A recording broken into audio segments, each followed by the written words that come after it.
بل تؤثرون الحياة الدنيا والآخرة خير وأبقى।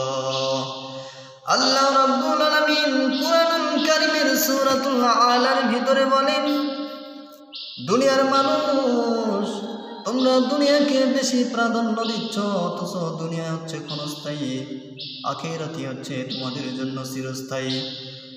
আমরা দুনিয়ার পিছে দৌড়াচ্ছি, দুনিয়াটা হচ্ছে একটা ধোঁকার জায়গা, স্বপ্নের মতো। মানুষ যেমন স্বপ্নের ভিতরে প্রাসাদ তৈরি করে, দালান কোঠা বানায়, লক্ষ লক্ষ টাকা হাতে পেয়ে যায়।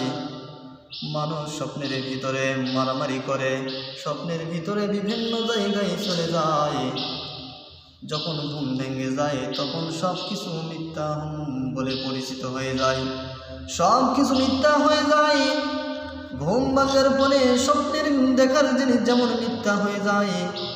মানুষ যখন চোখ দুটি বন্ধ হয়ে যাবে, নিঃশ্বাস যখন বন্ধ হয়ে যাবে, আল্লাহ রাব্বুল আলামিন যখন মানুষের ফেরেশতার মাধ্যমে মানুষের জানকে কবজ করে নিয়ে মানুষ যখন কবরে যাবে, কবর থেকে যখন আল্লাহ রাব্বুল আলামিন ইসরাফিল আলাইহিস সালামের মাধ্যমে ফুৎকারের মাধ্যমে যখন কবর থেকে মানুষগুলো উঠবে, ঘুম যখন ভেঙে যাবে, তখন তাদের কাছে দুনিয়াটা স্বপ্নের মতোই মনে হবে। আল্লাহ রাব্বুল আলামিন সূরাতুল ইয়াসিনের ভিতরে বলেছেন, ক্বালু ইয়া ওয়াইলানা মান বাআসনা মিন মারকাদিনা হাযা মা ওয়া'আদার রাহমান হাযা মা ওয়া'আদার রাহমান ওয়া সাদাকাল মুরসালুন। মানুষগুলো ঘুম ভেঙে যাওয়ার সঙ্গে সঙ্গে বলবে, আমাদের এত আর ঘুমকে ভেঙে দিল। মুমিন বান্দারা বলবে, তখন ফেরেশতারা বলবে, ওরে আল্লাহর বান্দা, তোমাদের মালিক, তোমাদের রব, তোমাদের সৃষ্টিকর্তা তো প্রতিশ্রুতি দিয়েছিল, হাযা ওয়া'আদার রাহমান ওয়া সাদাকাল মুরসালুন, তোমাদেরকে ঘুম ভাঙতে হবে, কিয়ামতের দিন হাসরের মাঠে তোমাদেরকে উঠতে হবে, সেই দিন আজকে কায়েম হতে যাচ্ছে। এরকম করে মানুষগুলো দুনিয়াকে স্বপ্নের মতো মনে হবে। এই দুনিয়াটা হচ্ছে মরীচিকা, এই মরীচিকার পিছনে মানুষ দৌড়ায়। আল্লাহর এক বান্দা দৌড়ানো শুরু করেছে, দৌড়াতে দৌড়াতে একটা জঙ্গলের পাশে গিয়ে যখন দেখলো একটা বাঘ তাকে আক্রমণ করেছে, বাঘ তার পিছিয়ে ধাওয়া করেছে।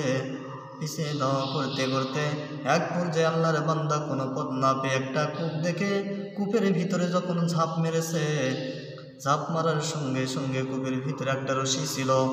একটা রশি যখন ঝুলন্ত অবস্থায় ছিল, এই রশিটিকে সে ধরে বাঘ থেকে বাঁচার জন্য রশিটিকে ধরে ঝুলন্ত অবস্থায় যখন রয়েছে, উপর দিকে তাকাইয়া দেখেন বাঘটি তার কুয়ারের মুখের সামনে এসে গেছে। উপরের দিকে তাকায় দেখে বাঘ তাকে খাওয়ার জন্য হা করে রয়েছে। এবার নিচের দিকে তাকায় দেখে একটা বিষধর সাপ তাকে খাওয়ার জন্য নিচে হা করে অপেক্ষায় রয়েছে, তার ঘোরার অপেক্ষায় রয়েছে। এইবার আল্লাহর বান্দা নিচের দিকে তাকায়, সে আতঙ্কিত হয়ে গেল। যাবার পরে আবার যখন সে উপরের দিকে তাকাইছে, তাকাইয়া দেখে একটা সাদা আর একটা কালো ইঁদুর, দুইটা ইঁদুর তার ধরে থাকা রশিটিকে সে কেটে দিচ্ছে। এই অবস্থায় সে দিশাহারা হয়ে গেল, কি করবে কোনো পথ না পেয়ে এবার লক্ষ্য করে দেখে কূপের ভিতরে একটা মৌসাক সে মাছি দিয়ে মধু দিয়েছে।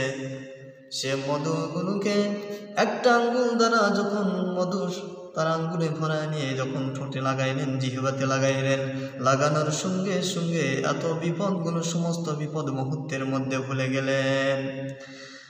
সম্মানিত উপস্থিতি, আমি এখান থেকে আপনাদের শিক্ষা দিচ্ছি। শিক্ষা হচ্ছে, ওই যে বাঘ আমাদের পিছে তাড়া করেছে, সেটা হচ্ছে আমাদের পিছনে আজরাইল আলাইহিস সালাম সারাক্ষণ ধাওয়া করতেছে, আক্রমণ করতেছে। আর যে সাপটি নিচের হা করে রয়েছে, এই সাপটি হচ্ছে কবর। আমাদের জন্য সর্বক্ষণ হা করে উঠতে আসলে বান্দা, আল্লাহর বান্দা আমার মুখে। আর সাদা কালো দুইটাই দিন হচ্ছে, সাদাটি হচ্ছে দিন আর কালোটি হচ্ছে রাত। এই রাত আর দিন মিলে আমাদের হায়াত নামে রশিটিকে দিন দিন কেটে দিচ্ছে, ঠিক কিনা? সম্মানিত উপস্থিতি হাজিরিনে কেরাম, আর ওই যে মধু রয়েছে, মধুটি হচ্ছে দুনিয়া। এই দুনিয়া থেকে আমরা বিভিন্ন নিয়ামত নাজ নিয়ামত দেখে আমরা আখিরাতকে ভুলে গিয়েছি। আখিরাতে যে বিপদ রয়েছে, হাসর মিজান পুলসিরাত, এগুলোর কথা আমরা ভুলে গিয়েছি, জাহান্নামের কথা ভুলে গিয়েছি। যেমনটা করে ওই ব্যক্তি উপরে বাঘের কথা ভুলে গিয়েছে, নিচে সাপের কথা ভুলে গিয়েছে, সাদা কালো দুইটাই দরজের রশি কেটে দিচ্ছে, বিপদও ভুলে গিয়েছে মধু পাওয়ার সাথে সাথে। এমন করে আমরা দুনিয়া পাওয়ার সঙ্গে সঙ্গে, দুনিয়ার নাজ নিয়ামত পাওয়ার সঙ্গে সঙ্গে আমরা মনে করেছি আখিরাতের আর প্রয়োজন নাই, এই জন্য দুনিয়াকে আমরা বেশি বেশি প্রাধান্য দিচ্ছি। অথচ আল্লাহ রাব্বুল আলামিন বলেছেন, বাল তুসিরুনাল হায়াতাদ দুনিয়া ওয়াল আখিরাতু খায়রুন ওয়া আবকা। দুনিয়াটা হচ্ছে তোমাদের জন্য ক্ষণস্থায়ী, আর আখিরাতই তোমাদের জন্য হচ্ছে চিরস্থায়ী। এই জন্য ভাইরা আমরা এই দুনিয়াতে আমাদেরকে আখিরাতের জন্য কোনো কিছু করতে হবে, আখিরাতের জন্য কোনো কিছু আমাদেরকে নিয়ে যেতে হবে। যদি আমরা নিয়ে না যাই, কারণ আমাদেরকে কঠিন বিপদের সম্মুখীন হতে হবে, আল্লাহর আসামির কান গড়ায় দাঁড়াতে হবে। এই জন্য দুনিয়াতে আমাদেরকে বাজার করতে হবে। আল্লাহর হাবিব সাল্লাল্লাহু আলাইহি সাল্লাম বলেন, দুনিয়া মাজরাতুল আখিরাত, দুনিয়াটা হচ্ছে আখিরাতের জন্য বাজার। আপনি বাজার করবেন, নামাজ আদায় করবেন, আখিরাতের জন্য বাজার। যাকাত দিবেন, আখিরাতের জন্য বাজার। হজ করবেন, আখিরাতের জন্য বাজার। এরপরে রোজা রাখবেন, আখিরাতের জন্য বাজার।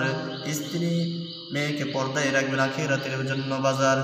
সম্মানিত উপস্থিতি হাজিরিন কেরাম, এই সমস্ত নেক আমলগুলো করে যখন আপনি দাড়ি রাখবেন, আখিরাতের জন্য বাজার। এই জন্য এই সমস্ত সুন্নাত নিয়মগুলো মেনে রসুলকে অনুসরণ করে যদি আমরা জীবনযাপন করে আখিরাতের জন্য কোনো কিছু নিয়ে যেতে পারি, আল্লাহ রাব্বুল আলামিন আমাদের প্রতি খুশি হয়ে জাহান্নাম নয় জান্নাত দিয়ে দিবেন। চিৎকার করে বলেন সুবহানাল্লাহ, সুবহানাল্লাহ, সুবহানাল্লাহ।